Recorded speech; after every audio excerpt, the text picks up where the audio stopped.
দিয়ে চলে যায়। আর মাম্মাম হওয়ার পর থেকে ওর সমস্ত কাঁথা কাপড়গুলো ধুয়ে দিয়ে যায়।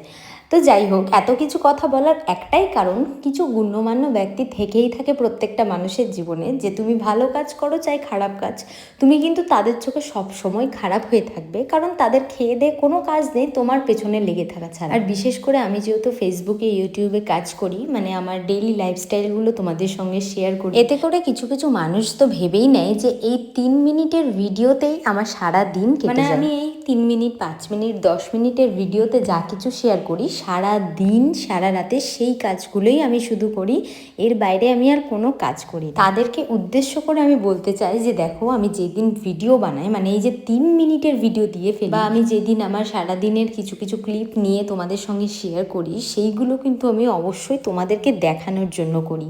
আমি কিন্তু সেই কাজগুলো অন্য অন্য দিন করি না, সেই দিন তোমাদের সঙ্গে আমি আমার ভিডিও, মানে আমার লাইফস্টাইল শেয়ার করব বলেই সেই কাজগুলো করে থাকি। আমার কথাগুলো একদম বোকা বোকা শোনালে পরেও কিন্তু কিছু মানুষের মনের ভাবনা এইটা। সত্যি বলতে দেখো, কে আমাকে নিয়ে কি ভাবলো না ভাবলো এতে আমার কিচ্ছু এসে যায় না, বরং সে আমার জন্য সময় বের করে আমাকে নিয়ে ভাবছে, এটাই ভাবলে পরেই নিজের কেমন একটা সেলিব্রিটি ফিল হয়। জানো তো, আমি সারাদিনে যা কাজ করি তার 4 ভাগের 1 ভাগ হয়তো তোমাদের সঙ্গে শেয়ার করতে পারি, আর বাদবাকি কাজগুলো বা বাদবাকি সময় যেইগুলো কাজ করি সেইগুলো দেখানোর সুযোগ পাই না। সুযোগ পেলে ইচ্ছে হয় না, এনার্জি লাগে না, মনে হয় না যে ক্যামেরা খুলে একটা ভিডিও ক্লিপ নিই। আজকে রবিবার সকাল থেকে তো এইভাবেই কাটালাম, তবে বিকেলবেলা অন্য প্ল্যান আছে।